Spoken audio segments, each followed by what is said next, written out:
Ei, você conhece a tabela periódica, não é? Mas você sabe da sua história? Você sabe quem a construiu? Não sabe? Na aula de hoje estaremos vendo um pouco sobre a história da tabela periódica. Está preparado? Então, fique aí, não saia do seu lugar porque já vamos começar!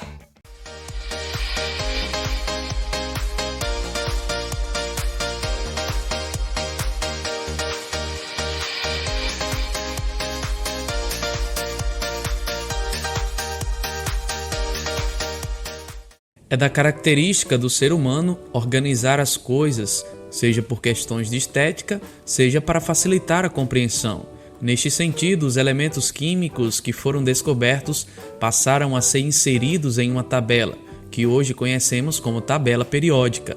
A distribuição destes na tabela periódica facilita na busca por quaisquer elementos ou características semelhantes entre eles. Até os anos de 1800, os cientistas tinham conhecimento da existência de mais ou menos 30 elementos químicos. Depois disso, foram sendo descobertos outros elementos. Por volta dos anos 1850, já se conheciam 60 elementos químicos. Hoje, esse número já ultrapassou os 115. Em muitos estudos realizados no século XIX, os cientistas descobriram que existiam muitas propriedades relacionadas aos elementos. No entanto, alguns grupos de elementos apresentavam características em comum. Por causa disso, tentaram organizar em algumas espécies de tabela elementos em grupos. Mas como seriam essas tabelas? Como seria essa organização? É o que vamos ver agora através da contribuição de alguns dos principais cientistas relacionados à construção da tabela periódica. Johann Wolfgang Döbereiner, nascido na Alemanha, era autodidata e aprendeu muita química, principalmente quando trabalhou em uma farmácia. Exerceu o cargo de professor de química na Universidade de Jena. Em 1829, Döbereiner, analisando o elemento bromo, percebeu que este apresentava algumas semelhanças com os elementos cloro e iodo. Por esse motivo, achou que poderia organizar os elementos descobertos em formas de tríades. Daí, analisou outras semelhanças, tais como propriedades físicas e pesos atômicos entre grupos de 3 elementos. Ele acabou descobrindo alguns desses grupos de semelhanças, por isso elaborou sua teoria, que ficou conhecida como Lei das Tríades. O problema com essa teoria é que não era possível elaborar uma tabela com todos os elementos conhecidos, uma vez que Döbereiner só conseguiu fazer esse agrupamento de 3 com apenas 9 elementos, deixando de lado o restante dos 54 conhecidos naquela época. Então, os cientistas daquele período desconsideraram sua teoria, alegando que houve apenas uma mera coincidência na organização desses 9 elementos. Alexandre Beguier de Champ-Courtois, nascido em Paris, era geólogo e professor de topografia subterrânea na Escola des Mines e gostava de observar os elementos químicos, bem como suas propriedades. Champ-Courtois exerceu o cargo de chefe de gabinete de Napoleão, sendo um dos mais jovens oficiais da Legião de Honra. Em seus estudos e observações sobre a periodicidade das propriedades dos elementos químicos, tentava organizá-los em tabela. Em 1862, elaborou uma organização em que levava em consideração a ordem crescente de massas atômicas. Essa ordem seguia uma linha helicoidal, uma espiral de 45 graus, como o formato de um caracol, uma superfície cilíndrica. Por causa disso, seu modelo passou a ser conhecido como parafuso telúrico de Champ-Courtois. Neste parafuso telúrico eram colocados em cada volta da espiral 16 elementos químicos em ordem crescente de massa atômica, e nesta ordem era possível observar semelhanças de propriedades físicas e químicas entre eles, e que estas voltas se repetiam de 7 em 7 elementos. Em função disto, conseguiu prever a estequiometria de alguns compostos, óxidos metálicos. O problema desse modelo é que as regras não se aplicavam para todos os elementos químicos descobertos em sua época. Assim, sua proposta acabou sendo descartada pelos colegas cientistas. John Alexander Reina Newland. Nascido em Londres, na Inglaterra, era um químico industrial e estudou no Royal College of Chemistry. Trabalhou como químico responsável em usina de açúcar. Por causa dessa experiência, acabou escrevendo um tratado sobre açúcar. Além disso, estudou sobre a periodicidade dos elementos químicos.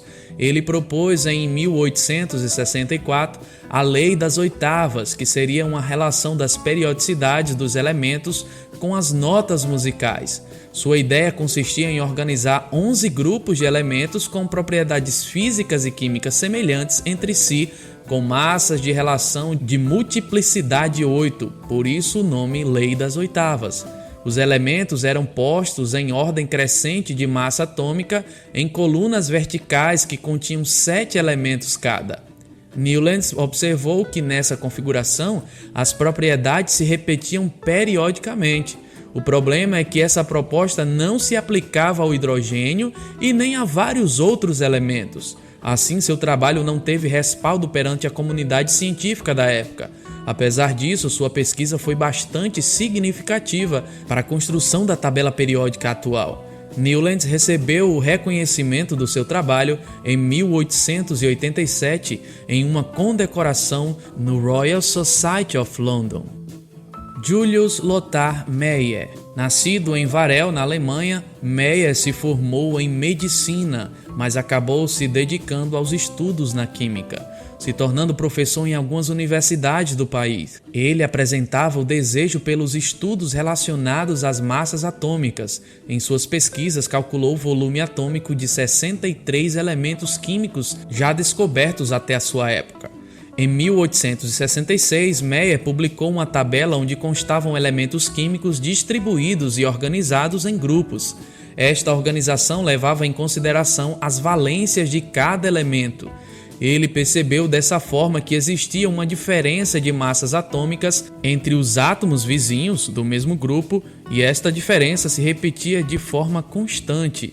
Por conta disso, Meyer acreditava que os elementos químicos poderiam apresentar relações de proximidade de acordo com suas massas atômicas. Quanto mais parecidos os valores de massas, mais semelhantes as características entre os elementos químicos. Em 1870, Meyer descobriu a relação dessas periodicidades entre átomos, levando em consideração o volume atômico e a massa atômica. Em seus estudos, tentou demonstrar por meio de gráficos estas e outras relações de propriedade dos elementos com a massa atômica. Vimos até aqui a contribuição de vários cientistas na construção da tabela periódica, mas eu devo destacar um.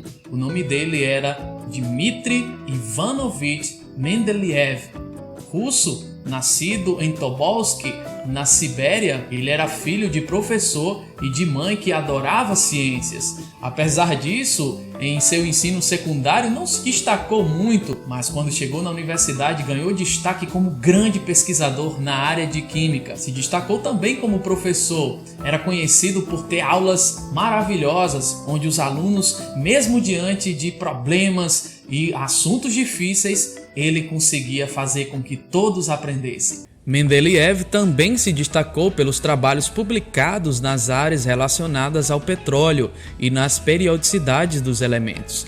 Em 1869, escrevia um livro sobre periodicidade dos elementos químicos que continham as informações em fichas sobre cada um dos 63 átomos descobertos naquela época. Utilizando essas fichas, conseguiu organizar todos os elementos de uma forma coerente em função da massa atômica de cada um. Dessa forma, ele percebeu que existia uma enorme semelhança entre os átomos na sequência organizacional, além da repetição dessas propriedades em uma forma ordenada. Essa organização era feita em colunas verticais e horizontais. Nas verticais continham os elementos de características semelhantes, que ele chamou de famílias. Já nas horizontais, os elementos eram compostos em linhas, colunas verticais juntas, chamadas de períodos.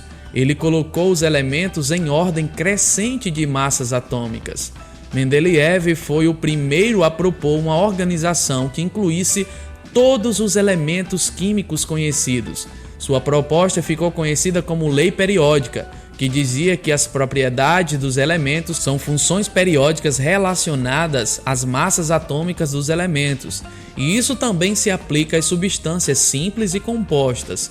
Sua teoria ganhou bastante aceitação junto aos cientistas da época. Sua proposta era tão bem elaborada que, no ato do deslocamento de elementos de uma coluna para outra por conta da falta de semelhança entre as características dos membros da coluna, foi percebendo que algumas lacunas foram criadas. Foi aí que ele previu que ainda seriam descobertos alguns elementos que teriam características adequadas para serem encaixados nessas colunas, que foram os casos dos elementos que ele chamou de eca-boro, eca-alumínio e eca-silício. Ele conseguiu não só prever a massa atômica aproximada desses elementos, como também suas características físicas e químicas. Embora sejam consideradas as contribuições de outros cientistas, todos concordam que Mendeleev foi genial. Seu método, além de permitir uma organização periódica para os elementos químicos, ainda conseguiu classificar e caracterizar os que ainda seriam descobertos. Em 1955, foi homenageado com a nomeação do elemento 101, que foi sintetizado e batizado como Mendelévio.